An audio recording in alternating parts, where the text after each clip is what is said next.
The scenario for this episode is in an Aura component, I have a div tag and this div tag has got class white, and likewise, I have a span tag within a div tag and the class for this span tag is also white. And I want to write the CSS in such a way that all the styles that I write gets applied only to this div but not this span, though the class names are similar. Let me repeat it again. I have the same class name here as well as here, but the styles that I write should be implemented or applied only to the parent tag but not the child tag.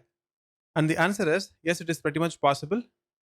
And the way we do it is, if you notice it, after dot this, we have dot white, which is the class name, but there is no space between dot this and dot white. And here we are trying to apply the background color as white.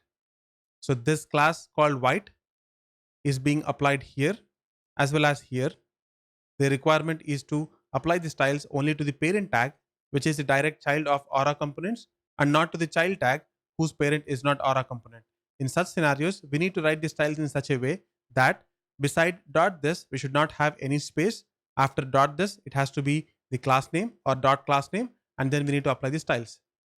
Now let me go back to the app and I'm going to preview it. If you notice it, this and this, they have the same class, but then only here background white is applied but not here. That is because we don't have extra space here. Now when I try to apply this extra space and when I save it, let us see what happens. It is going to apply the styles only to the child tags or the tags whose direct parent is not Aura components but not the div tag, which is this, which is the direct parent of Aura component. Likewise, if you notice it, these three elements have got their own styles.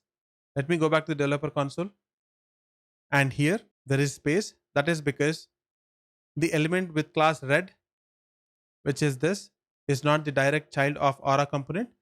It is child of UL tag. So as long as it is a child of other tag and not Aura component, we need to make sure that there is extra space between dot this and the class name. It's only then the styles will be applied to the child components. If there is no extra space, then it will be applied to the tags with this class whose parent is Aura component. So that's all for this episode, and see you in the next one.